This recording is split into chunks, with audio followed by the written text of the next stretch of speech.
Sans retour. Amen. Laisse que cela soit ta confession de la foi. Amen. Que tu t'abandonnes à lui sans retour. Amen. Quel que soit ce que tu peux trouver dans les chemins, que tu t'attaches toujours. Amen. Amen. Amen. Que vraiment le Seigneur te bénisse et qu'il t'accorde grâce de pouvoir demeurer toujours fidèle et ferme à lui. Amen. Prenons nos Bibles, nous allons lire les Écritures. Nous allons nous lever pour faire la lecture des Écritures par la grâce de Dieu. Amen. Nous sommes dans le livre de... Nous voulons signaler aussi une chose. C'est que, vu tout ce qui se passe aujourd'hui, nous utilisons aussi les supports qui nous est disposé pour véhiculer les messages. Et les supports que nous utilisons aussi, c'est les réseaux sociaux, sur les Facebook. Donc, comme vous le savez, et ceux qui nous suivent, et ceux qui sont là, partagez à vos amis, invitez aussi les autres à pouvoir se joindre à nous. Beaucoup de personnes sont dans la détresse aujourd'hui. Ce n'est que la parole qui peut fortifier. Ce n'est que la parole qui peut soutenir. Amen. On ne vous dit pas d'être distrait au téléphone. On vous dit juste de pouvoir partager pour inviter aussi les autres à pouvoir suivre. Prenons la Bible, nous sommes dans le livre de Galates, chapitre 4. Galates, chapitre 4, c'est l'écriture que nous voulons toujours répéter pour que nous ne puissions pas oublier les thèmes, les messages que nous sommes en train de partager depuis un moment. Galates, chapitre 4, versets 19 à 20. Nous lisons Galates chapitre 4. Ceux qui ne peuvent pas se mettre debout, ils pourront rester assis. Et ceux qui pourront, ils pourront se mettre debout. On va faire la lecture des Écritures. Mes enfants, pour qui j'éprouve de nouveau les douleurs de l'enfantement, jusqu'à ce que Christ soit formé en vous. Je voudrais être maintenant auprès de vous et changer de langage, car je suis dans l'inquiétude à votre sujet. Amen. Nous allons encore prendre Cantique des Cantiques, Psaume, Proverbe et Ecclésiaste, Cantique. Psaume, Proverbe, Ecclésiaste, Cantique. Cantique des Cantiques, chapitre 1. Cantique des Cantiques, chapitre 1. Nous prenons le verset 5. Nous lisons au nom de Jésus-Christ. Je suis noire, mais je suis belle, fille de Jérusalem, comme les tentes de Kédar, comme les pavillons de Salomon. Ne prenez pas garde à mon teint noir, c'est le soleil qui m'a brûlé. Les fils de ma mère se sont irrités contre moi. Ils m'ont fait gardien des vignes. Ma vigne à moi, je ne l'ai pas gardée. Amen. Nous pouvons nous asseoir. Nous vous saluons tous encore une fois de plus dans le nom de Jésus-Christ. Nous allons encore prendre Hébreux chapitre 6. Hébreux chapitre 6. Aujourd'hui, on aura un peu du mal à faire le rappel, mais on va juste faire la lecture pour dire où nous sommes par rapport à ce que nous sommes en train de suivre. Hébreux chapitre 6, à partir du verset 1 et le verset 2, nous lisons au nom de Jésus-Christ. C'est pourquoi, laissant les éléments de la parole de Christ, tendant à ce qui est parfait, sans poser de nouveau les fondements du renoncement aux œuvres mortes, de la foi en Dieu de la doctrine des baptêmes, de l'imposition des mains, de la résurrection des morts et du jugement éternel. C'est ce que nous ferons si Dieu le permet. Amen. Nous sommes en train de parler sur les douleurs de l'enfantement. Comme nous vous avions dit que précédemment, on était en train de parler sur la croissance de l'Église. Et nous vous avions dit que la croissance de l'Église et les douleurs de l'enfantement, ce sont peut-être les mots qui pourront te faire te troubler ou te dire qu'on a changé des sujets. Mais en réalité, nous avions dit que nous sommes toujours en train de parler de la même chose. Nous avions utilisé seulement d'autres termes. Mais ce sont les mêmes choses que nous sommes en train de parler. Nous parlons de la croissance de l'Église, mais nous parlons dans le langage des douleurs de l'enfantement. Pourquoi nous parlons des douleurs de l'enfantement? Parce que nous avions vu que Paul est en train de parler aux Galates. C'est pourquoi quand nous répétons, nous réalisons l'écriture de Galates chapitre 4, c'est pour que chacun d'entre nous aussi retienne cette écriture. Vous savez, quand on donne l'enseignement et qu'on fait la lecture des écritures, ça nous permet à ce que nous puissions aussi garder ces écritures avec nous. Nous puissions être aussi familiers avec les écritures. Parce que même la prière, tu ne peux pas bien prier si tu n'as pas maîtrisé les écritures. Si tu n'as pas maîtrisé les promesses de Dieu, comment est-ce que tu peux prier? Raison pour laquelle l'enseignement se fonde ou se base sur les écritures. Nous ne venons pas donner l'interprétation d'autres choses ou de nos pensées. Nous venons donner l'interprétation des Écritures. Or, quand on lit les Écritures, il faut toujours repartir à la maison, relire encore. Et si tu lis le livre de Galates, chapitre 4, donc, si on parle du chapitre 4, il y a chapitre 1, il y a chapitre 2, il y a chapitre 3. Tu verras que Paul est en train de faire des reproches aux Galates pour leur dire que vous êtes de ceux-là qui étaient zélés et qui avaient commencé par l'esprit. Et mais là, vous allez par la chair. Vous allez finir par la chair. Et Paul arrive à leur dire que je suis en train d'éprouver de nouveau les douleurs de l'enfantement. Nous rendons grâce à Dieu parce qu'il y a d'autres bien-aimés qui nous suivent de loin, qui ne sont pas de notre assemblée, mais qui nous suivent par les partages d'autres frères, d'autres sœurs, et ils posent aussi des questions. Il y a quelqu'un qui nous a posé la question pour nous dire, quand Paul était en train de parler des douleurs de l'enfantement, il parlait à qui? Il parlait à quelle église? Maintenant, quand toi tu lis, tu peux répondre directement, il parlait aux Galates. Ça, c'est dans le contexte de l'écriture. Il parlait aux Galates. Mais là, les épîtres, ce sont des lettres qu'on écrivait aux églises. On n'écrivait pas seulement aux églises qui étaient en Asie. On n'écrivait pas aux églises qui étaient de l'autre côté. Mais on écrivait à toutes les églises. Raison pour laquelle lorsque tu lis la Bible, il faut toujours bien répondre à certaines personnes. Amen. On va prendre quand même la Bible. Nous n'allons pas prendre les Galates, mais nous prenons 1 Corinthiens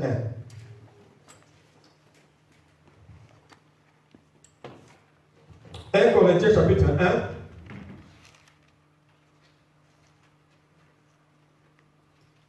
Nous commençons du 1er au 3e verset. Paul, 1 Corinthiens 1, du 1er au 3e verset. Que ceux qui suivent écrivent aussi ces écritures, ces références, pour que les autres puissent aussi les suivre, s'ils viendront à l'état pour nous suivre. Paul, appelé à être apôtre de Jésus-Christ par la volonté de Dieu, et les frères Sosthène, à l'église de Dieu qui est à Corinthe, premièrement, à ceux qui ont été sanctifiés en Jésus-Christ, appelés à être saints, et à tous ceux qui invoquent en quelque lieu que ce soit le nom de notre Seigneur Jésus-Christ, leur Seigneur et le nôtre. Amen. Paul est en train d'écrire aux Corinthiens parce que vous êtes sans ignorer que beaucoup de personnes qui contestent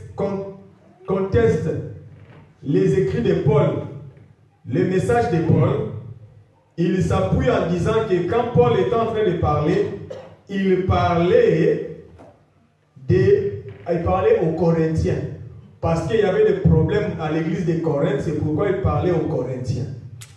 Mais quand il lit ici, Paul dit, il parle aux Corinthiens et à tous ceux qui invoquent en quelque lieu que ce soit le Seigneur Jésus-Christ, qui est notre Seigneur et leur Seigneur et le nôtre. C'est-à-dire qu'en réalité, Paul est en train de parler à toutes les églises du monde. Amen. Ça aussi, tu vas t'appuyer encore lorsque on prend les livres d'Apocalypse, là où le Seigneur visite les 7 églises d'Asie.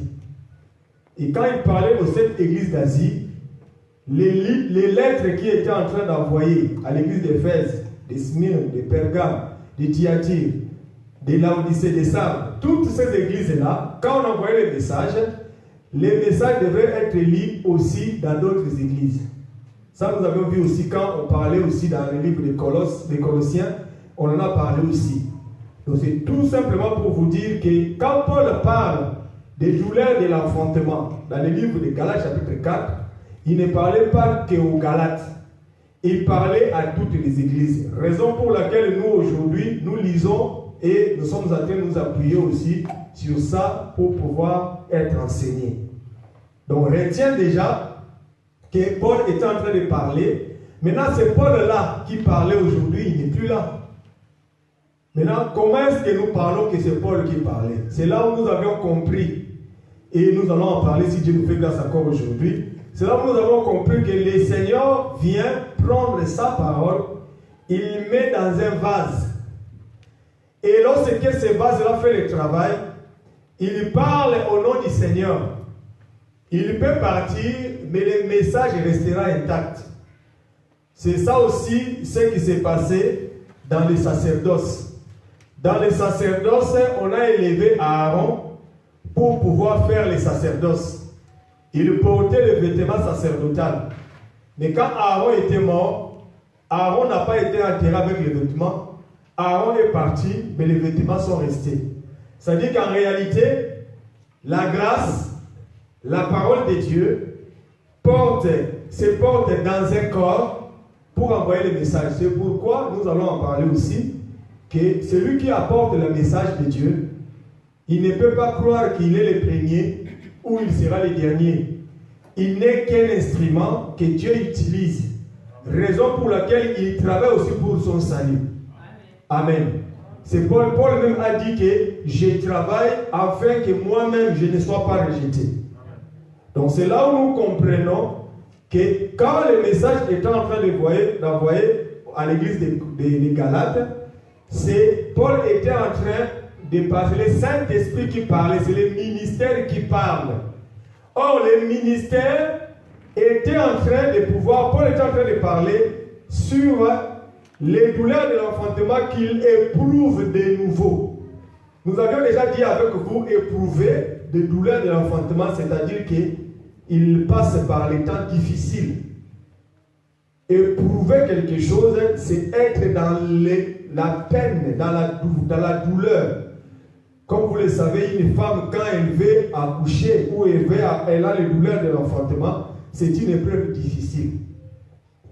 Des fois, elle veut s'asseoir, tu le fais asseoir, elle dit que non, je vais m'allonger. Et elle veut s'allonger, non, je vais me mettre comme ça, je vais me mettre à genoux. Elle va commencer à marcher à 4 pattes, elle commence à crier, elle ne regarde personne. Tellement c'est douloureux.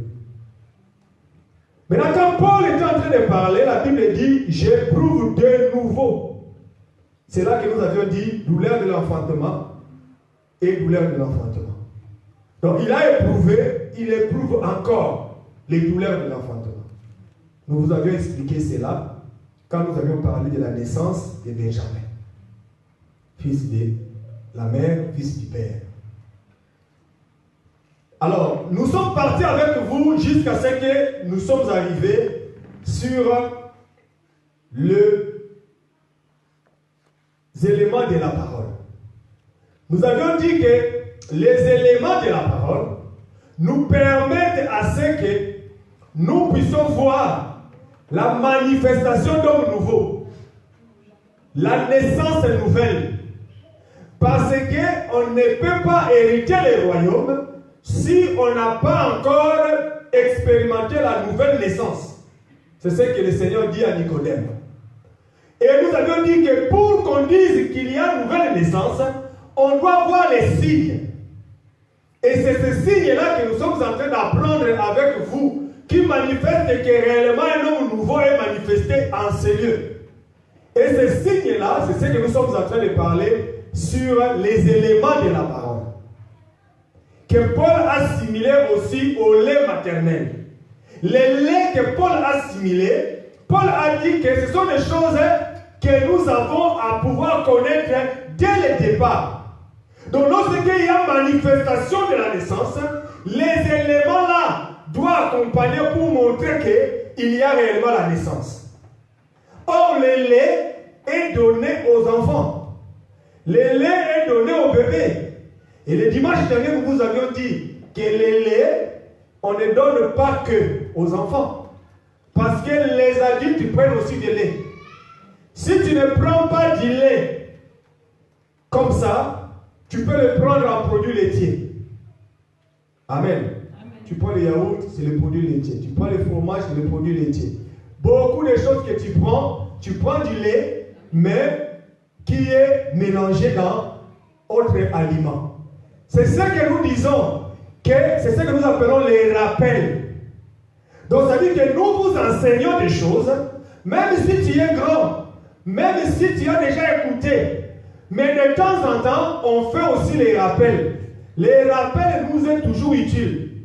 C'est pourquoi tu verras que même Dieu dans la Bible, il parle, il rappelle, il répète. Il parle, il rappelle, il répète. Parce que le rappel est aussi salutaire. Amen. Et le dimanche dernier, nous avions parlé sur le pourquoi des renoncements aux œuvres mortes, que nous avions lu dans le livre de Hébreux chapitre 6. Les renoncements aux œuvres mortes, ça fait un moment aussi que nous avions commencé à parler de ça. Le dimanche dernier, nous avions parlé de pourquoi. On a énuméré quelques points. Mais le point qu'on a énuméré, cela ne veut pas dire que ces points-là, il n'y a que ce point-là qui manifeste les renoncements aux œuvres mortes. Nous avions donné par la grâce de Dieu, par la mesure de la grâce, ce que sont des signes ou des choses qui nous poussent à renoncer aux œuvres mortes. Nous avions énuméré le dimanche dernier. Mais nous ne pouvons pas venir à répéter encore ce que nous avions dit, parce que nous devons avancer, l'heure avance. Mais nous voulons quand même que chaque personne qui est appelée à renoncer aux œuvres mortes puisse comprendre le pourquoi il les fait. Pourquoi il doit renoncer aux œuvres mortes. Parce que, frère, si tu veux faire quelque chose, tu dois toujours savoir quel est le but. Quand on te pose aujourd'hui la question, pourquoi tu es venu à l'église, tu dois avoir la raison. Quand on te pose la question, pourquoi tu pries, tu dois avoir la raison.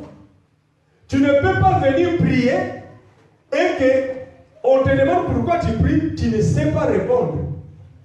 C'est très dangereux. Tu dois toujours répondre quelle est la raison que tu espères en Dieu. Amen. C'est ce que nous allons par la grâce de Dieu continuer encore à parler. Et si Dieu nous fait grâce, on va maintenant commencer aujourd'hui à parler déjà du comment. Comment on doit renoncer aux œuvres mortes. Si le dimanche nous avions dit pourquoi on doit renoncer, on doit aussi dire comment on doit renoncer. Parce qu'on ne peut pas vous dire pourquoi on doit renoncer, mais on ne vous dit pas comment tu dois le faire. On vous donne aussi les moyens, comment est-ce que tu dois faire pour renoncer aux œuvres mortes.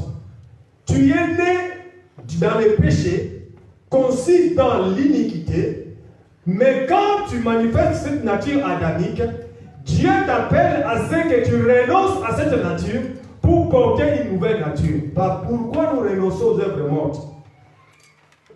Il y a aussi une promesse qui est attachée au renoncement aux œuvres mortes. Dieu a fait une promesse. Et c'est selon cette promesse-là que nous sommes appelés à renoncer à notre ancienne vie, à notre vieil homme. Nous devons crucifier le vieil homme pour que nous puissions avoir une nature nouvelle que Dieu nous a promis. Prenons aussi la Bible. On va juste lire une écriture.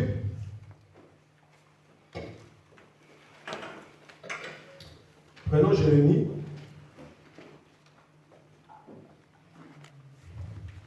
Jérémie chapitre 32.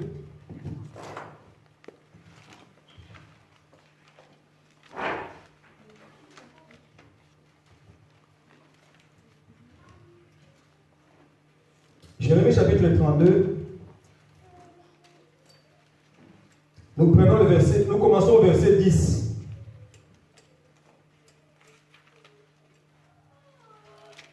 Jérémie chapitre 32, nous commençons au verset 10. J'écrivis un contrat que j'ai cacheté,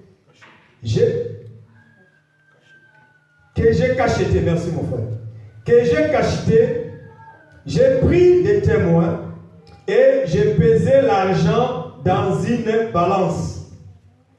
J'ai pris ensuite le contrat d'acquisition, celui qui était cacheté, conformément à la loi et aux usages, et celui qui était ouvert, et j'ai remis le contrat d'acquisition à Baruch, fils de Nérija, fils de Machéja, en présence de Anameel, fils de mon oncle, en présence des témoins qui avaient signé le contrat d'acquisition, et en présence de tous les Juifs qui se trouvaient dans la cour de la prison.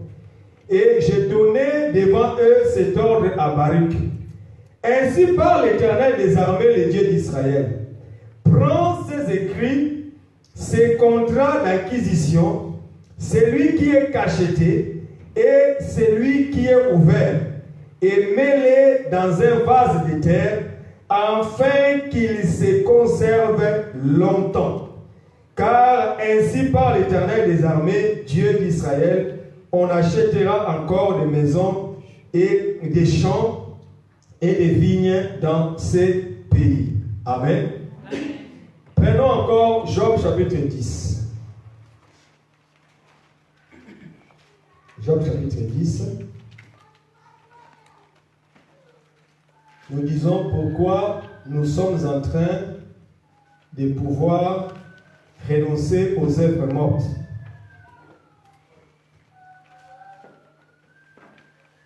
Job chapitre 10, verset 9. Nous lisons au nom de Jésus-Christ. Souviens-toi que tu m'as façonné comme de l'argile. Voudrais-tu de nouveau me réduire en poussière? Amen.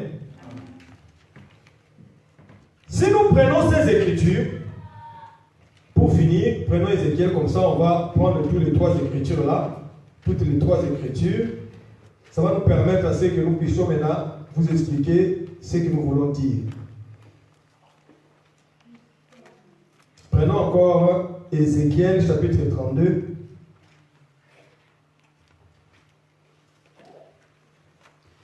À partir du verset 10. Soit on prendra juste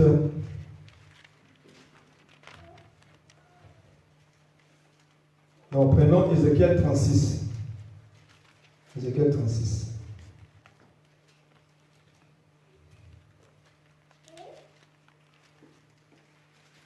Ézéchiel chapitre 36. Nous prenons juste le verset 26 et 27. Ézéchiel 36, 26 et 27. Nous lisons au nom de Jésus-Christ. Je vous donnerai un cœur nouveau et je mettrai en vous un esprit nouveau. j'ôterai de votre corps le cœur de pierre et je vous donnerai un cœur de chair.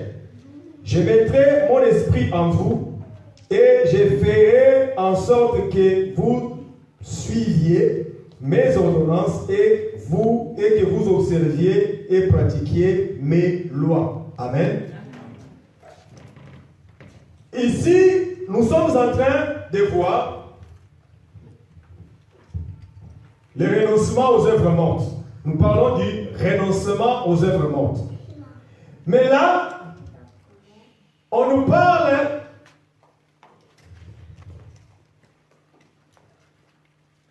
de vases de terre. Mais dans ces vases de terre, on met un contrat. Un contrat d'acquisition. Ou contrat d'appartenance. Dans ces vases-là, on met un contrat, mais qui est caché. Dieu a mis ce contrat-là et il l'a caché. C'était pour lui, mais il a mis ça dans un vase de terre. Nous sommes allés voir avec vous que, en réalité, l'homme n'est rien d'autre que l'argile. Aux mains de qui? Aux mains du potier. Donc, quand Dieu est en train de parler de contrat d'acquisition sur le vase de terre, en réalité, Dieu est en train de parler de sa parole qu'il vient mettre dans l'homme. Pourquoi il mettra sa parole dans l'homme? Parce que l'objectif de Dieu, c'est que comme l'homme a été trouvé incrédule, l'incrédulité dans l'homme, c'est son péché originel. Parce que Dieu a parlé à Adam en lui disant, vous mangerez de tous les arbres du jardin, mais vous ne mangerez pas l'arbre qui est l'arbre de la connaissance du bien et du mal. Et Adam a mangé cet arbre. Et quand Adam a mangé cet arbre, Dieu a fait sortir Adam du jardin. Mais curieusement, lorsque Jean-Baptiste voit le Seigneur Jésus-Christ, il dit que voici l'agneau de Dieu qui ôte le péché du monde. Il n'a pas dit plusieurs péchés, mais il a parlé seulement du péché. Et le péché du monde, ce n'est rien d'autre que l'incrédulité. C'est l'incrédulité qui fait que nous puissions être rejetés de Dieu. L'incrédulité, en d'autres termes, on appelle ça aussi cœur de pierre. C'est-à-dire que nous avions hérité un cœur de pierre, un cœur qui résiste à la parole. Pourquoi nous devons renoncer aux œuvres mortes? Nous devons renoncer aux œuvres mortes parce que nous sommes de nature incrédule. Comme nous sommes de nature incrédule, Dieu fait que, frère, l'homme, quand il connaît quelque chose, il croit qu'il connaît. C'est pourquoi la Bible dit que celui qui croit connaître, il n'a pas encore connu. C'est le dernier des ignorants. Parce que, frère, dans la manière de Dieu de faire, Dieu il vient pour pouvoir faire les choses. Il trouve que tu as le cœur de pierre, le cœur incrédule.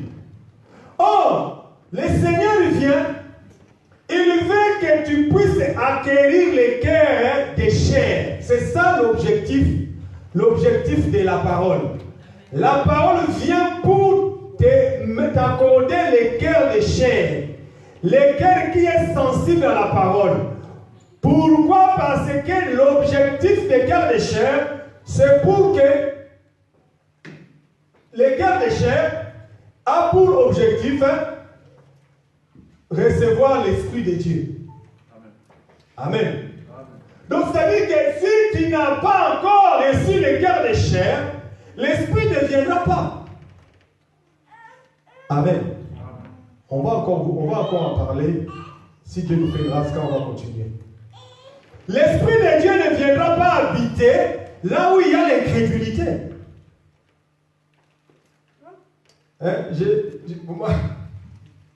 On m'a dit quelque chose tout à l'heure. C'est lui qui entre en transe. On doit dans l'église. C'est lui qui entre en transe dans l'église. Mais s'il vit dans les péchés, c'est qu'il est épileptique. C'est ce qu'on m'a dit. Et j'ai dit, ils peuvent avoir raison, ces gens. Parce que l'Esprit de Dieu ne peut pas venir habiter dans les cœurs d'un homme incrédule.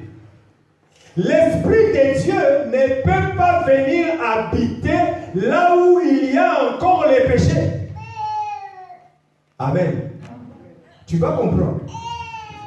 Parce que lorsque nous parlons de l'Esprit de Dieu, quand nous parlerons de baptême, on parlera des doctrines de baptême, on parlera aussi de l'Esprit de Dieu. Comment est-ce que l'Esprit de Dieu viendra habiter? Et nous parlerons de l'Esprit de Dieu comme étant les sceaux ou comme étant aussi les gages de Dieu. C'est ces gages-là qui fera que tu lui appartiens. Que quand on viendra pour te condamner, on trouve que tu as déjà les gages. Comme on nous a enseigné par le pasteur Bosco sur Judas et Tamar. Ce qui a épargné Judas et Tamar ces jours-là, les jugements étaient déjà là. Mais Dieu fait exception de personne. Judas dit qu'il doit mourir. Mais pour que Tamar soit épargné, il faut qu'il présente seulement les gages. Quand le gage est là, il est épargné. Donc c'est-à-dire que c'est le Saint-Esprit qui fera que tu lui appartiens. Mais la Bible dit que les contrats d'acquisition que Dieu a mis, Dieu l'a caché dans les vases de terre. Et Job nous explique que les vases de terre, c'est toi et moi. Nous sommes les vases de terre. Mais Dieu vient, il met sa parole à nous. Il met sa parole à nous parce que dans le but de Dieu, dans l'objectif que Dieu il veut que son esprit habite à nous. Nous renonçons aux œuvres mortes parce que Dieu veut que l'esprit, son esprit habite à nous, demeure à nous. Raison pour laquelle nous devons renoncer à notre vieilles habitudes, notre vieil homme. Nous devons crucifier le vieil homme. Tu es né, tu as grandi, tu as appris des choses. Les hommes t'ont enseigné. Les épreuves que tu as vécues dans la vie t'ont enseigné. Toutes ces choses-là qui t'ont enseigné, quand tu viens au Seigneur, Dieu il viendra pour te faire comprendre que ton ancienne vie, tu dois mourir à ce qui concerne ton ancienne vie pour maintenant hériter une vie nouvelle. Amen. On ne peut pas venir mettre des vieux habits pour les mettre ensemble avec les neufs. Il vient toujours pour faire en sorte que les vieux habits puissent être toujours avec les vieux. Et quand Dieu vient, il manifestera un homme nouveau. Un homme nouveau, ça sera toujours ce corps-là. Mais les vêtements qui seront portés, ça ne sera pas les mêmes vêtements que tu as portés hier. C'est ce que nous allons parler aujourd'hui encore. Donc tu comprends aujourd'hui, c'est que le pourquoi tu es en train de faire, de renoncer aux œuvres mortes, parce que Dieu a fait la promesse. Tu ne peux pas rester la même personne, la fille de son père, le fils de sa mère, le fils de sa famille. Tu es né de ta famille, tu ne peux pas rester la même personne. Lorsque tu viens au Seigneur, Dieu travaillera en sorte que tu deviennes une personne nouvelle. Et tu ne diras pas que moi je suis comme ça, je suis né comme ça, ma vie était, moi j'ai toujours été comme ça. Non, tu as été comme ça quand tu ne connaissais pas le Seigneur. Maintenant que tu connais le Seigneur, on doit voir le changement en toi. On doit voir que Dieu est en train de travailler. Dieu n'est pas impuissant. Dieu n'est pas incapable de changer ta vie. Mais si ta vie ne change pas, c'est toi qui dois t'examiner. Amen. Ce n'est pas Dieu. C'est oh non, vraiment, la parole qu'on enseigne là-bas, ça ne change pas ma vie. Non. Toi examine-toi vis-à-vis de la parole. C'est ce que nous allons parler encore aujourd'hui quand nous avions touché Cantique de Cantique. Tu dois comprendre que renoncer aux œuvres mortes, c'est parce qu'il y a la promesse. Comme il y a la promesse, nous nous accrochons à cette promesse-là que Dieu a dit, il nous donnera un cœur nouveau. Parce que c'est ce cœur nouveau-là, comme nous avions chanté tout à l'heure, le cœur nouveau-là, c'est ça l'objectif que tu es en train de quitter ta maison, de pouvoir quitter tes occupations, venir à l'église. Tu viens à l'église parce que Dieu t'a promis, il te donnera un cœur nouveau, là où l'Esprit de Dieu viendra s'asseoir. Amen. Le travail, c'est pour transformer ton être, changer ta vie. Un homme qui n'a pas renoncé aux œuvres mortes, il ne peut pas suivre la marche avec le Seigneur. Sinon, il sera un danger. Un danger, comme nous avions dit, que même le Seigneur, lorsqu'il chasse Adam et Ève dans les jardins, il chasse Adam et Ève, il barricade le chemin de l'arbre de la vie. Il dit, comme ils sont dans le péché, barricadons, empêchons-les d'aller manger l'arbre de la vie. Dieu veut qu'avant d'aller manger l'arbre de la vie, que tes péchés te soient pardonnés. Que tu n'aies pas de péché, tu n'es pas dans la condamnation, afin de toucher à l'arbre de la vie. L'arbre de la vie aujourd'hui, c'est l'interprétation de la parole. Lorsque tu as la parole de Dieu, et que les péchés demeurent toujours en toi, et que tu prends la parole, et que tu commences à appliquer la parole dans les péchés, tu es un homme dangereux. C'est pourquoi Dieu ne veut pas qu'on aille toucher à la vie quand on est encore dans les péchés. On va prendre maintenant les comment, 1 Corinthiens 9. Les comment, et on va finir par Cantique chapitre 1 que nous avions lu tout à l'heure. Comment on doit renoncer aux œuvres mortes?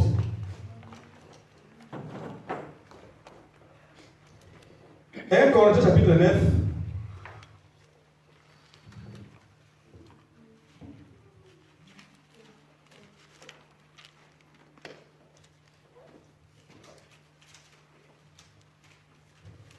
Du verset 24 au verset 27.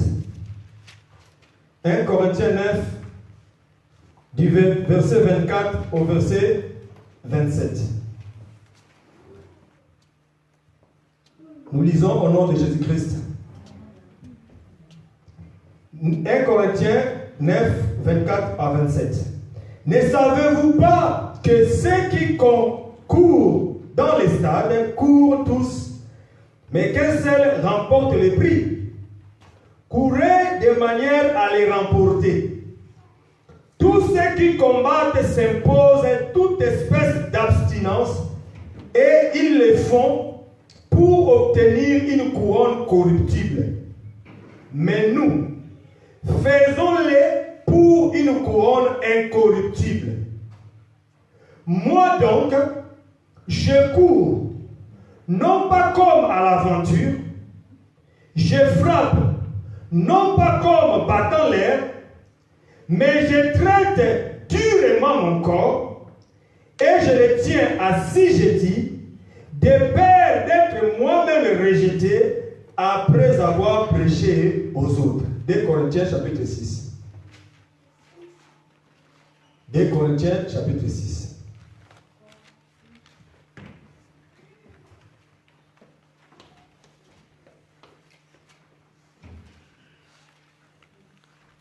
Nous avions lu 1 Corinthiens 9. Là maintenant nous prenons verset 24 à 27. Là nous prenons 2 Corinthiens 6 du verset 3 jusqu'au verset 10.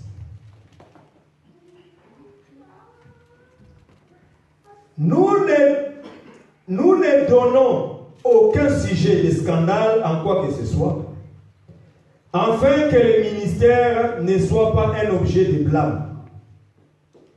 Mais nous nous rendons à tous égards recommandables, comme serviteurs de Dieu, par beaucoup de patience, dans les tribulations, dans les calamités, dans les détresses, sous les coups, dans les prisons, dans les troubles, dans les travaux, dans les veilles, dans les jeûnes, par la pureté, par la connaissance, par la longanimité, par la bonté, par un esprit saint, par une charité sincère, par la parole de vérité, par la puissance de Dieu, par les armes offensives et défensives de la justice, au milieu de la gloire et de l'ignominie, au milieu de la mauvaise et de la bonne réputation, étant regardé comme imposteur, quoique véridique, comme inconnu, quoique bien connu, comme mourant. Et voici nous vivons comme châtiés, quoique non mis à mort, comme attristés, et nous sommes toujours joyeux, comme pauvres, et nous enrichissons plusieurs, comme n'ayant rien, et nous possédons toutes choses. Amen. Ici, Paul est en train de parler à l'Église. Mais quand Paul parle à l'Église, Paul se personnifie aussi le message en parlant de lui-même. Il dit que lorsque tu observes bien, tu verras que dans les stades, quand les gens sont en train de s'apprêter pour courir, faire une compétition, quand ils font cela, ils le font seulement pour le faire. Mais moi et toi, allons voir ces gens ce qu'ils font. Observons ce qu'ils font avant de courir. Paul dit ceci, ils se mettent à pouvoir se discipliner. Ils font certaines disciplines parce qu'ils ont la compétition. Et pourquoi ils le font? Parce que leur objectif, c'est d'obtenir une couronne. Mais la couronne, Paul dit, c'est une couronne corruptible. C'est-à-dire que c'est une couronne qui peut, du jour au lendemain, perdre sa valeur. Il dit qu'ils le font pour ça. Mais nous aussi, nous sommes en train aussi de courir. Mais de courir non pas comme à l'aventure, de frapper non pas comme battant l'air, mais nous sommes en train de courir afin que nous puissions aussi obtenir la couronne. Mais cette couronne, ça sera une couronne incorruptible. Maintenant, comment nous devons courir? Nous devons aussi nous abstenir, nous devons aussi nous discipliner. Paul dit que je traite durement mon corps. Amen. Comment tu dois renoncer aux œuvres mortes? Les renoncements aux œuvres mortes passent aussi par traiter durement le corps. Mais cela doit commencer d'abord par les hommes de Dieu. Donc, un homme de Dieu, un ministre de Dieu, doit aussi être celui qui est discipliné. On ne peut pas prêcher aux autres ce que toi tu ne fais pas. Toi tu ne sais pas faire, mais tu le prêches aux autres. Faites ce que j'ai fait, j'ai dit, mais ne faites pas ce que j'ai fait. Nous croyons que le Seigneur, lorsqu'il est venu, nous avions dit le dimanche dernier, il est venu lui-même participer à la chair et au sang, afin qu'il puisse nous aider, nous qui portons aussi la chair et le sang. C'est-à-dire qu'en réalité, il est venu lui-même montrer le modèle, pour que si vous voulez observer, vous voulez marcher, suivez le modèle qu'il a fait. Un homme de Dieu doit aussi traiter durement son corps. Il dit que nous ne pouvons pas être en scandale à l'église, en scandale aux autres. Comme il a dit aussi à Timothée, sois un modèle pour les fidèles. Parce qu'un homme de Dieu n'est pas un modèle pour les païens. Il est d'abord le modèle pour les fidèles. Il doit être modèle pour les fidèles. C'est-à-dire que dans l'église, si quelqu'un a besoin d'un conseil, a besoin de savoir qu'est-ce qu'il doit faire, quelle décision il doit prendre, comment est-ce qu'il doit le faire, il ne peut pas aller chercher ailleurs. Il peut seulement venir, il commence à regarder la vie de son pasteur. Il regarde ce que ce pasteur fait. Il dit non, moi, je veux aussi suivre ce modèle-là. Je trouve que c'est un bon modèle. Un homme de Dieu doit être un modèle pour le troupeau. Raison pour laquelle aujourd'hui nous avons un problème. Nous avons un problème, pourquoi? Parce que tu peux trouver un pasteur qui est à l'église avec les troupeaux, mais le peuple ne lui fait pas confiance. Quelqu'un ne vient pas confesser à son pasteur. Quelqu'un ne vient pas dire à son pasteur son problème. Pourquoi? Parce que le pasteur, qui est censé être celui qui doit garder les secrets, il est l'homme qui prend les secrets des fidèles pour les divulguer. Amen. Frère, je vous dis, si toi tu n'as pas confiance en ton pasteur, mais tu vas à l'église, mais je n'ai pas confiance au pasteur, tu ne verras pas le Seigneur. 2 Chroniques 20, verset 20 dit, confiez-vous à l'Éternel, vous serez affermis. Confiez-vous à ses serviteurs, vous réussirez. C'est-à-dire qu'un enfant de Dieu doit toujours faire confiance à son pasteur. Mais le problème, c'est que, comme les pasteurs, il ne veut pas être des modèles. Que les choses qu'il enseigne lui-même, il ne les vit pas. Les choses qu'il enseigne lui-même, il ne les fait pas. Paul maintenant commence à dire, il dit ceci. Il dit, dans le chapitre 2, dans 2 Corinthiens 6, il dit ceci. Il dit que nous avons été de ceux-là qui sommes recommandables comme serviteurs de Dieu. Maintenant, il dit, pourquoi nous sommes recommandables? Par la patience, beaucoup de patience. Nous avons subi des tribulations, des calamités, des détresses, des coups. Nous avons été dans la prison. Nous étions dans les troubles, dans les travaux, dans les chaînes. Frère, un homme de Dieu doit d'abord être passé par toutes ces choses-là. Dieu ne peut pas élever l'homme. Parce que tu peux voir un pasteur aux côtés de toi, il est jeune, il est ceci, tout ça. Il ne peut pas être pasteur si Dieu ne l'a pas passé par toutes ces épreuves-là. Parce que la marche que nous sommes en train de faire, c'est une marche qui a toujours eu beaucoup d'embûches, beaucoup de difficultés. Mais pour que toi tu les surmontes, Dieu fera que celui qui se mettra devant de toi soit celui que Dieu a déjà préparé. C'est pourquoi nous disons toujours, un homme de Dieu, c'est quelqu'un qui, depuis qu'il est enfant, il naît déjà ministre. Amen. Nous naissons ministres de Dieu. Et tu le comprendras, lorsque tu commences à enseigner la parole, tu verras que ta vie n'a pas été comme les autres. Il y a des choses que Dieu t'a fait faire, il y a des voies que Dieu t'a passées, qui ne sont pas pareilles que les autres. Il y a des choses que tu as subies, que les autres ne l'ont pas subies. Tu as passé dans des épreuves difficiles que certaines personnes ne pourront pas résister à ces épreuves-là, mais toi tu as résisté. C'est simplement pour te permettre à ce que toi, demain, tu enseignes les autres. C'est pourquoi le Seigneur a dit à Pierre, lorsque tu seras affermi, tu seras converti, affermis tes frères. Tu ne peux pas affermir tes frères si toi-même, Dieu ne t'a pas passé dans ces épreuves-là. C'est pourquoi nous disons que Aaron n'a pas porté tout de suite les vêtements. Aaron a été d'abord lavé.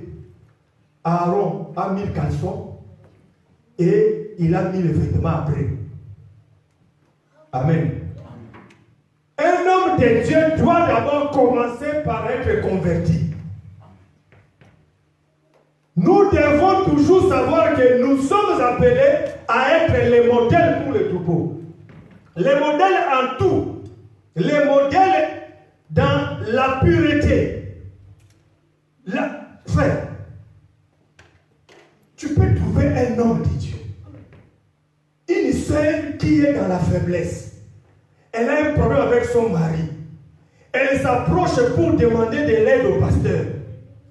Le pasteur prend cette femme-là, il commence à chercher les faiblesses dans la femme. Il lui pose des questions pour savoir les faiblesses et il détourne le cœur de cette femme, de son mari, pour la prendre avec elle. Frère, quand tu vois un homme comme ça, tu n'as même pas besoin de chercher au nom. Il n'est pas un homme de Dieu.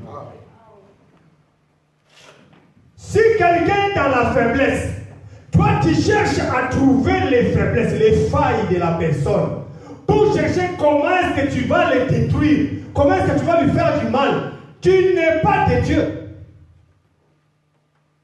L'Éternel nous a vus dans la faiblesse. C'est pourquoi il est venu. Amen. Amen. Si l'Église était dans une bonne position, il ne peut pas venir. Merci. Philippiens 2 dit, il est venu comme un homme. Il s'est rabaissé comme un simple homme. Et il a accepté la mort, même la mort de la croix. Pourquoi il a accepté? Parce qu'il nous a vus dans la faiblesse. La faiblesse, c'est pourquoi nous avions dit que même dans la loi d'Israël, la Bible dit que le sacrificateur était le seul qui devait sortir de la loi de Lévitique qui dit que tu ne verras pas la nudité de ton frère. En Israël, c'était interdit de voir la nudité du frère. Mais seuls les sacrificateurs qui verraient la nudité. Pourquoi? Parce que si quelqu'un a eu la maladie de la peau, comme la lèpre, c'est le sacrificateur qui devait l'examiner. Or, pour examiner la lèpre, qui est la maladie de la peau, l'homme doit rester nu. Or, la nudité de l'homme, c'est quoi? C'est sa faiblesse. Or, personne ne peut connaître la nudité d'un autre. Parce que si tu vois la nudité, c'est pourquoi, frère, quand quelqu'un voit la nudité, il commence à aller au téléphone. Allez, et puis qu'il y a un monde qui pense. C'est-à-dire que le problème, c'est quoi? La nudité, c'est-à-dire que quand tu vois le mal qui est dans l'autre, quand tu vois quelque chose que l'homme a manifesté, ce sont des sujets maintenant que tu dois prendre pour aller véhiculer. Amen. Un homme de Dieu, quand on lui confesse, quand il traite un problème, ça reste entre lui et la personne. C'est ça l'évangile. Et l'évangile a toujours été comme ça. On ne peut pas venir, je viens, je dis mon problème à toi, et toi tu viens. Même la manière dont nous travaillons, le pasteur Bosco peut aller voir quelqu'un, il parle avec la personne. Si la personne confesse au pasteur Bosco, il n'a pas le droit de me le dire. Si moi, je vais parler à quelqu'un, il confesse quelque chose auprès de moi, je n'ai pas le droit d'aller dire au bien-aimé junior. C'est comme ça que l'évangile marche. Mais s'il y a un problème qui se passe, qui nécessite que les pasteurs le sachent, ils le sauront selon la limite de Dieu que Dieu nous a donné l'ordre de pouvoir dire. Il y a des choses qu'on ne dit pas. Je ne peux pas venir dans ta maison, tu m'expliques les problèmes qui se passent dans ta maison et que je commence à dire, frère, je suis maudit. Amen. Le renoncement aux œuvres mortes fait que, comme nous avons dit le dimanche dernier, la langue c'est le monde de l'iniquité. Un homme de Dieu doit toujours être discipliné, traiter durement son corps, afin qu'il se préserve de beaucoup de choses. Amen. Amen. Donc tu dois savoir que nous ne pouvons pas venir vous enseigner les choses que nous sommes appelés d'abord nous-mêmes à vivre. Mais sache aussi que, comme Paul dit ceci, il dit,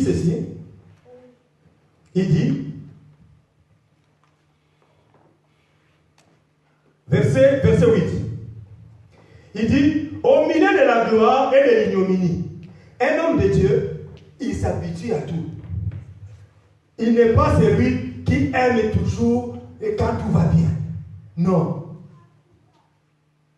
Toujours, nous sommes frères. Je peux venir, je perds tout. Je perds ma voiture, je perds tout ce qui est de la valeur pour moi. Je continuerai à servir le Seigneur. Amen. Je peux aussi être dans les moments où vraiment tout va bien. Les comptes sont vraiment bien. Tout se passe bien. Je continue toujours à servir le Seigneur.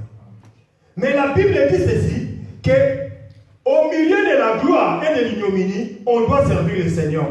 Au milieu de la mauvaise et de la bonne réputation. Étant regardé comme imposteur, quoique véridique, tu dois retenir aussi une chose. C'est qu'on peut aussi parler mal d'un homme. Parce que beaucoup de personnes font des erreurs. Quand les hommes sont en train de dire, les pasteurs aujourd'hui, les pasteurs, il faut faire très attention. Il y a des fois aussi, on peut aussi prendre la réputation du pasteur, la véhiculer mal. Mais en réalité, ce n'est pas le problème du pasteur, mais c'est que la personne qui est en train de véhiculer le problème. Parce que frère, si un homme ne veut pas se repentir, si un homme ne veut pas se repentir du mal qu'il a fait, quand il voit le pasteur, quand le pasteur va lui parler, il va chercher toujours les moyens par lesquels nous ne sommes pas les premiers. Le Seigneur Jésus-Christ lui-même, on lui posait des questions pièges pour chercher comment l'accuser. Amen. Il a été traité d'imposteur. C'est pourquoi moi je dis toujours, notre modèle, mon modèle c'est Jésus-Christ le Seigneur. Il entre dans le monde dans l'humiliation. Il naît dans la crèche avec les animaux. Il meurt sur la croix sans sépulcre pour l'enterrer. Mais c'est lui qui est le Seigneur de gloire. Amen. Un enfant de Dieu n'est pas Nzambazo Sala. Nzambazo Sala. Ezo Monana. Si on lui demande qu'est-ce que Dieu fait, c'est que Dieu m'a donné les papiers, Dieu m'a donné la voiture, Dieu m'a donné les enfants, Dieu m'a donné les mariages. C'est ça. Nzambazo Sala. Ezo Monana. Mes frères, je vous dis que même les fous ont des enfants. Amen. Les magiciens, les occultistes ont beaucoup d'argent, ce sont les milliardaires, mais ils n'ont pas Dieu. Amen. Très bien. Merci. Surtout ça. Nous ne pouvons pas dans l'église croire que lorsqu'on est en train de parler, qu'on est en train de pouvoir dire des choses, c'est toujours vrai. C'est pourquoi un enfant de Dieu, c'est un juge. La Bible, nous avions parlé, quand nous avions enseigné, nous avions exhorté sur l'homme debout n'est qu'un souffle. Il faut toujours se souvenir des enseignements. Nous vous avions dit que les saints, ils sont juges de tout. Tel que tu es là, tu es un juge. Un enfant de Dieu comme juge, regarde comme le juge fait le jugement. La Bible dit, le premier qui parle pour sa cause paraît juste. Vient ensuite la partie adverse et l'on examine. Le premier qui parle pour sa cause paraît juste, mais ensuite vient la partie adverse, puis on examine. Je ne sais pas si tu as compris. Quelqu'un vient te dire son problème contre l'autre. Lorsqu'il vient te dire les problèmes qu'il a avec son mari, ou avec sa femme, avec son frère, avec sa soeur, tu écoutes la chose, tu dois aussi écouter la partie adverse. Quand tu écouteras la partie adverse, donc la personne qui est accusée, quand tu écouteras, maintenant tu commenceras non pas à juger, mais à examiner. Ça, c'est ce que Dieu a donné à l'Église. C'est pourquoi on vous enseigne. L'enseignement que tu as, garde l'enseignement. Tu peux aller quelque part où le pasteur ne peut pas intervenir, sauf toi. Tu rencontres un ami, un frère, une connaissance qui a un problème dans sa maison avec sa femme, avec son mari. Maintenant, le problème là nécessite que tu puisses intervenir. Ne va pas dire que non, non, n'enseigne pas l'histoire de vos cocos. Va enseigner la parole. Parce que la parole l'aidera à ce qu'il faut qu'il se remonte. Nous ne disons pas les cultures, nos cultures sont mauvaises, non. Nous n'enseignons pas ça. Moi je crois dans l'évangile, que Dieu a créé les cultures. Les cultures que Dieu a créées, nous ne pouvons pas les rejeter. Parce que l'évangile se manifeste aussi dans les cultures. Tu peux aller dans une culture, tu vois aussi la manière dont les gens vivent. Ils vivent aussi avec certains principes de Dieu. Amen. Amen. Il y a des choses qui sont des coutumes dans nos familles, dans la manière dont nous avions grandi. Tu peux aussi trouver ça, la Bible aussi le dit. Mais comme nous avons la Bible qui est en train de pouvoir bien éclairer les choses, nous devons nous appuyer sur la Bible en regardant aussi comment les choses se passent. Donc nous disons qu'un enfant de Dieu doit être juge de tout. Et la mauvaise réputation peut aussi être collée sur toi. Mais comme on dit, on peut t'accuser de tout, mais qu'on ne te trouve pas dans cette accusation-là. Amen. Garde toujours tes vêtements purs. À chaque fois que tu marches, garde toujours une bonne réputation. Mais si réellement tu es dans cette chose-là, tu dois te repentir. Un enfant de Dieu ne cherche pas à se justifier, non, tout ça. Mais amène-moi les preuves. Amène-moi les preuves. Un enfant de Dieu n'a pas besoin de preuves. Quand tu lui dis seulement ce que tu as fait, c'est pas bon, il se répand. Amen.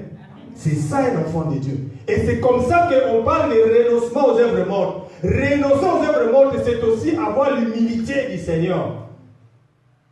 L'humilité du Seigneur qui était dans notre bien-aimé David. Quand on est venu lui dire qu'il a péché, David s'est repenti tout de suite. Amen. Continuons. Donc, je pense qu'on a tout parlé. Donc, quand tu lis 2 Corinthiens 6, tu verras qu'on est en train de nous montrer comment est-ce que Dieu est en train de manifester sa grâce dans les hommes qu'il a appelés à pouvoir les suivre.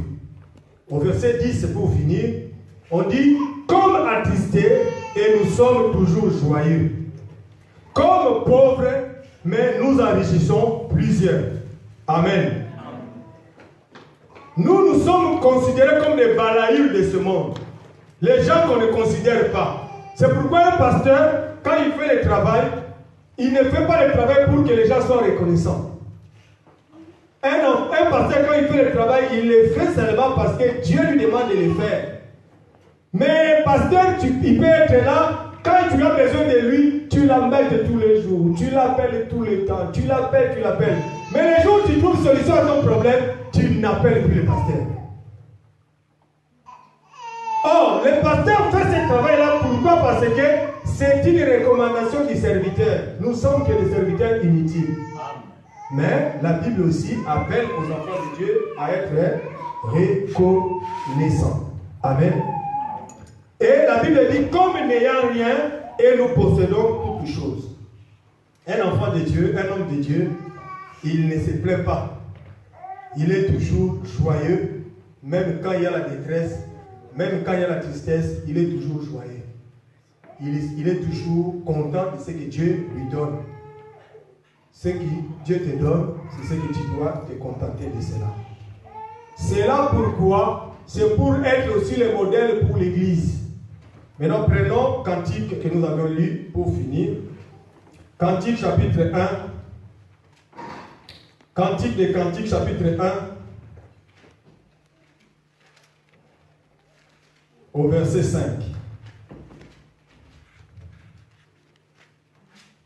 Cantique de Cantique chapitre 1, verset 5. Je suis noire, mais je suis belle, fille de Jérusalem.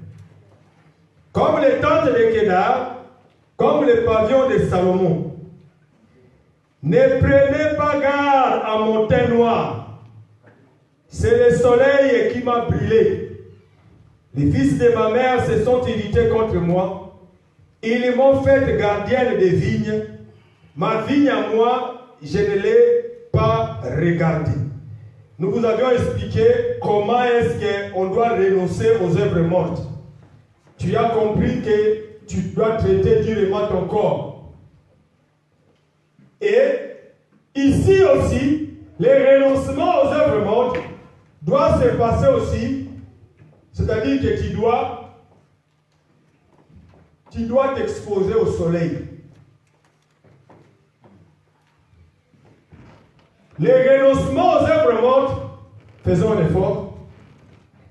Le renoncement aux œuvres mortes doit aussi passer par l'exposition au soleil.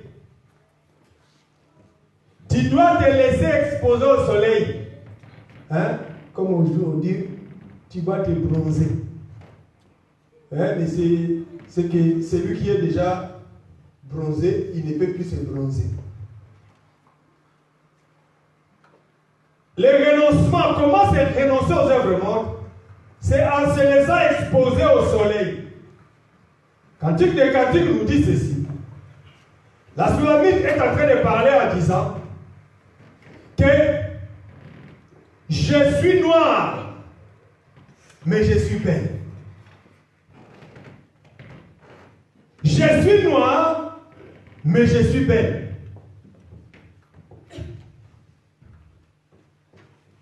Je suis noir, mais je suis belle. Cela veut dire, si tu n'es pas noir, donc tu n'es pas belle. Et elle dit, je suis noir, mais je suis belle. Donc je suis fier d'être noir. Amen. Mais qu'est-ce qui s'est passé avec cette femme? Elle dit que je suis noire, mais je suis belle. Elle s'adresse aux filles de Jérusalem. Elle dit, je suis noire, mais je suis belle. Verset 6. Il dit, ne prenez pas garde à mon teint noir. C'est le soleil qui m'a brûlé. Ah! Donc, l'état de cette femme, c'est la conséquence de son exposition au soleil. Elle est tellement exposée au soleil, elle devient noire. Tout le monde la regarde, commence à pouvoir regarder avec mépris. On les regarde un peu au regard, on dit, mais vraiment, comment elle est, tout ça. Vraiment, Takutango, Mouindou Yaboye. Elle regarde et dit, non, ne prenez pas garde à mon teint noir. Je suis noir, mais je suis belle. Amen. Il y a des années, il y a plusieurs années, il y a une vingtaine d'années auparavant, auparavant, je suis parti dans une ville de chez nous, d'une province de chez nous, et les filles dans cette province-là disent toutes qu'une femme noire, elle n'est pas belle. Moi, c'est moi, c'est belle. Donc, quand tu es une noire, tu n'es pas belle. C'est une parenthèse. Mais la femme qui est noire a un problème, c'est que c'est le soleil. Donc, le problème, c'est que le soleil était là. Et le soleil est venu avec ses rayons dans la femme. Tellement les rayons du soleil ont pris la femme. Donc la femme ne pouvait plus se cacher. Le soleil a tellement frappé la femme, elle est devenue noire. Mais étant noire, elle se dit aussi que je suis belle.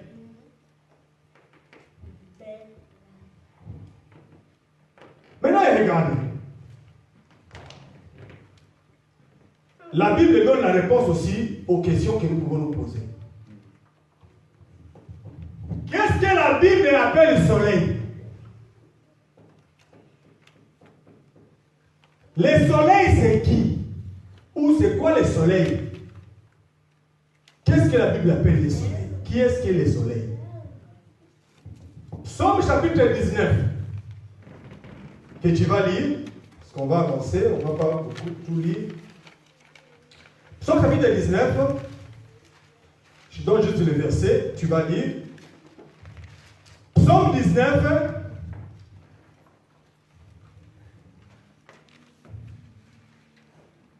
Psaume 19, verset 6.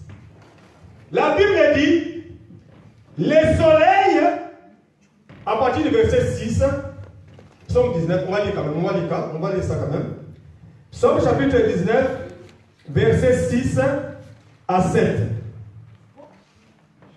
Le soleil semblable à un époux qui sort de sa chambre se lance dans la carrière avec la joie d'un héros. Il s'élève à une extrémité des cieux et achève sa course à l'autre extrémité. Rien ne se dérobe à sa chaleur. Amen.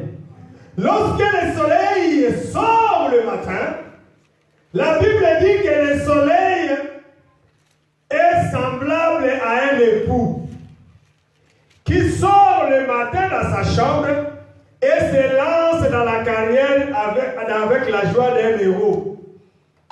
Et quand il sort d'une extrémité pour aller dans une autre extrémité, il fait sa course. Et quand il fait la course, rien ne se dérobe à sa chaleur. Quand il est en train de pouvoir frapper, rien ne peut se dérober à la chaleur du soleil. Et quand tu prendras Psaume 84, verset 12, la Bible dit que le soleil, c'est l'Éternel qui est le soleil. Donc, c'est-à-dire que le soleil, c'est l'époux. Le soleil, c'est aussi l'Éternel. Donc, l'Éternel, c'est lui le soleil. Donc, si tu enlèves le soleil, tu vas dans Cantique des Cantiques, chapitre 1, verset 5 à 6. Tu enlèves cela, tu dis, je suis noire, mais je suis belle. Pourquoi je suis noire et si je suis belle? C'est parce que c'est l'Éternel qui m'a visité. Amen. J'ai été visité par l'Éternel, qui est le soleil l'époux. Quand il m'a visité, il a changé mon apparence. Parce que être noir, qu'on est en train de parler ici, c'est l'apparence. Amen. Un enfant de Dieu, ce n'est pas que les âmes attendent à mon thème. Dieu regarde le cœur. Dieu ne voit pas ce que vous voyez. Vous voulez toujours juger les gens. Vous voulez toujours juger les gens. Votre église là, vous jugez toujours les gens. Frère, le jugement commence dans la maison de Dieu. Amen.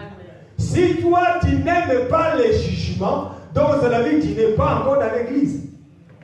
Nous, l'église, nous n'attendons pas les jugements éternels. Je vais t'enseigner, tu vas être enseigné de ça. Nous n'attendons pas les jugements éternels. Nous, dans les jugements éternels, nous attendons la justification.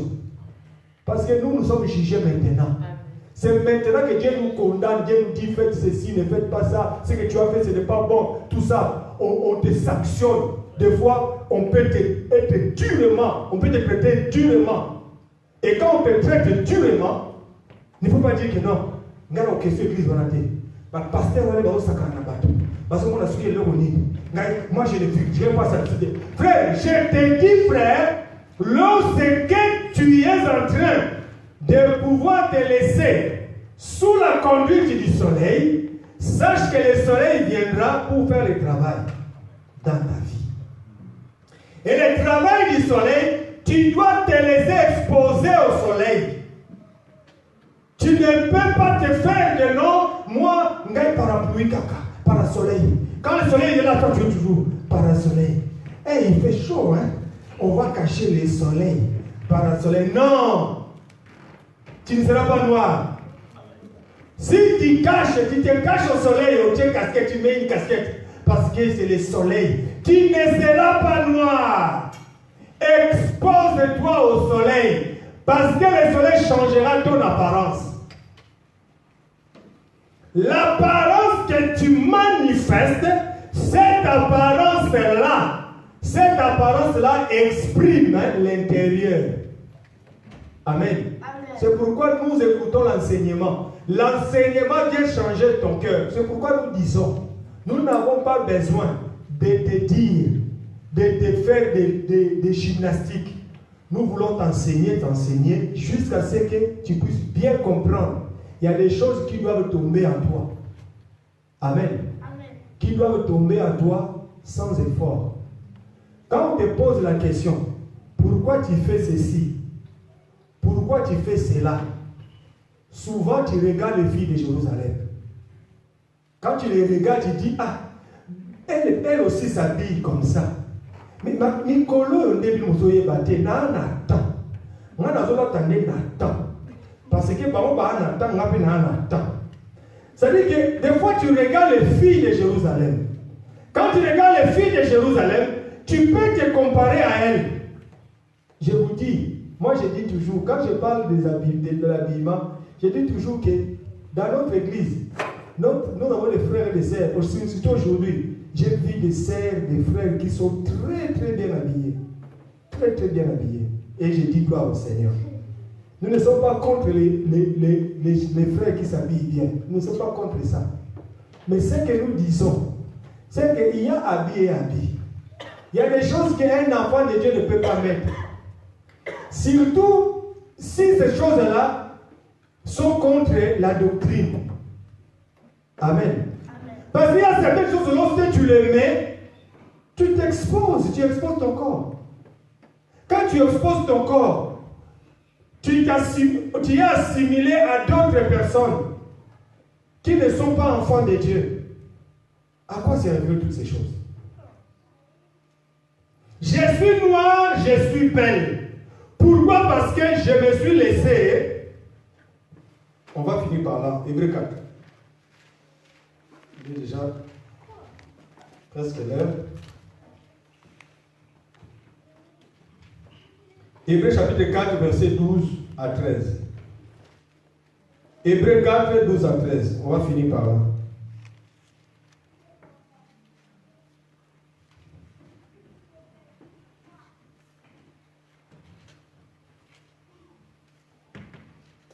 L'apparence extérieure, c'est cette apparence-là que Dieu a besoin.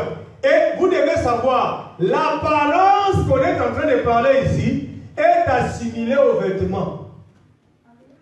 C'est pourquoi quand on dit que tu es habillé, tu es habillé. L'apparence que nous parlons ici, c'est les vêtements. Parce que l'enseignement,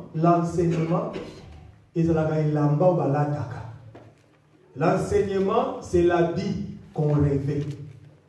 Quand on s'habille, l'église s'habille l'enseignement. L'enseignement, c'est un habit. On va finir par là. Les pasteurs vont nous excuser parce que on va dire 2-3 choses. Hébreux 4, verset 12 à 13. Car la parole de Dieu est vivante et efficace.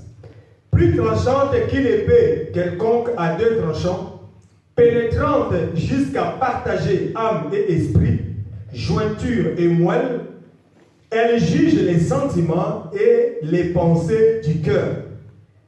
Nulle créature n'est cachée devant lui, mais tout est à nu et à découvert aux yeux de celui à qui nous devons rendre compte. Amen. Là, nous avons compris que la parole de Dieu, comme étant épée tranchante, qui va jusqu'à aller séparer la moelle de la jointure. C'est pourquoi nous disons, Dieu, c'est lui Dieu qui connaît la science. Quand on te parle de moelle et la jointure, frère, la moelle se trouve dans l'os, à l'intérieur de l'os. La moelle se trouve à l'intérieur de l'os. Mais la Bible dit ici que la parole vient faire le travail de séparer la moelle de la jointure. Il sépare l'esprit de l'âme. l'épée qui est la parole, a un travail pour séparer l'esprit de l'âme. Juger même les sentiments.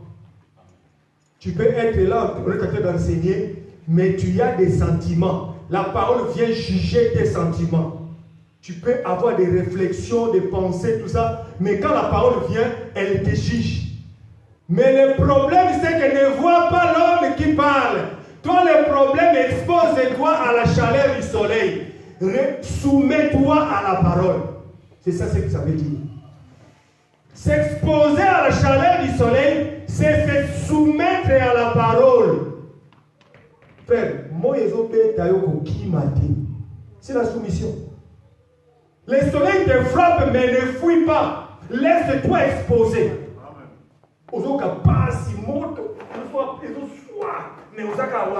Pour objectif, il a dit comment pour nous ambassadeurs.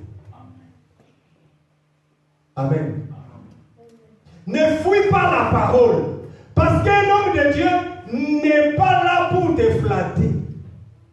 Si je deviens là pour te dire seulement des choses qui t'intéressent, des choses que tu aimes, si je suis là pour te faire plaisir, je ne serai pas un homme de Dieu. Je ne serai pas pasteur. Moi, je suis là seulement pour te parler des choses, des fois qui peuvent te faire mal. Personne ne peut s'exposer à la chaleur du soleil et se réjouir. Vous savez, quand il fait chaud ici en Europe, on prend des crèmes solaires. On dit aux gens, aux hommes, ne pas sortir quand il fait chaud. Quand il y a le soleil, ne pas sortir. Pourquoi? Parce que c'est dangereux d'être exposé au soleil. Parce que si tu t'exposes au soleil, surtout les gens qui habitent là où il fait chaud, hein, tu verras, il y a des gens qui sont noirs, tellement noirs que, donc il est noir. Quand il n'y a pas la lumière, tu ne le vois pas. Noir. Mais on ne parle pas de ces teint-là. Nous parlons du vêtement que tu dois porter. La manifestation des œuvres. Comment tu dois renoncer aux œuvres mortes?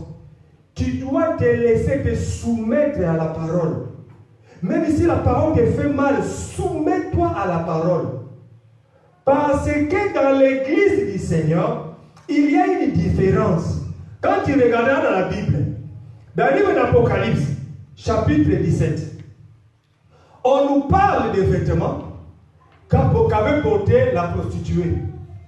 On dit qu'elle portait le vêtement de coupe pourpre et écarlate. Il y avait plusieurs couleurs. Mais quand tu vas dans Apocalypse chapitre 19, on nous parle de l'épouse de l'agneau. Mais elle avait seulement les fins lin. Elle a porté un vêtement, une robe, mais qui était en fin lin. Or, le fin lin, on ne retire les fin lin que dans les animaux. On peut retirer aussi les fin lin, on les retire aussi dans les animaux, dans la peau de l'agneau.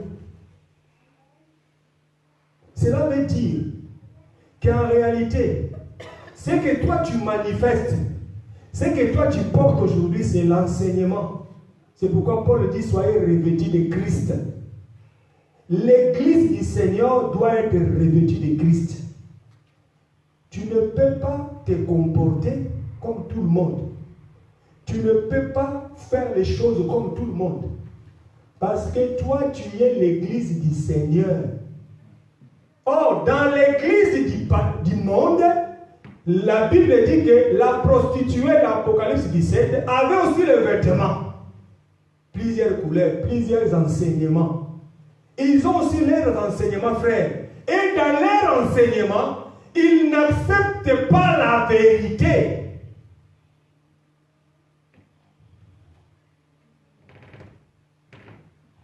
Si je suis un homme de Dieu et que je te flatte tous les jours, je suis là toujours en train de pouvoir faire des choses pour te caresser. Hein? Un Thessaloniciens. Aïe, aïe, aïe. Pasteur. Excusez-moi. On va clôturer vite.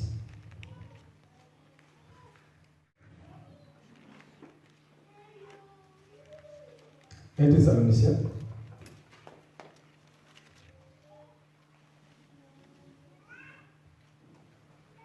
Prenons juste le verset, chapitre 2, verset 5. Juste le verset, mais tu peux lire ça à la maison. Jamais en effet, nous n'avons usé des paroles flatteuses.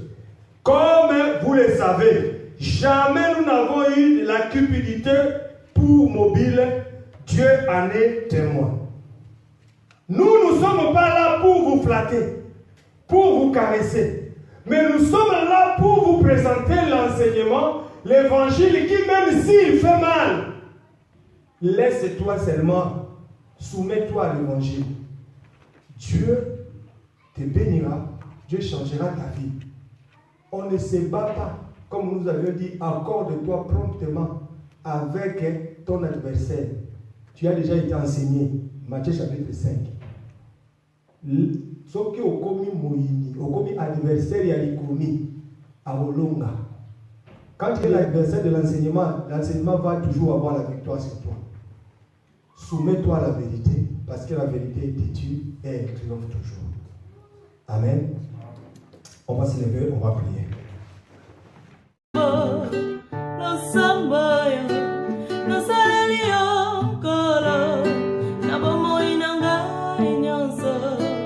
Sunga kanga,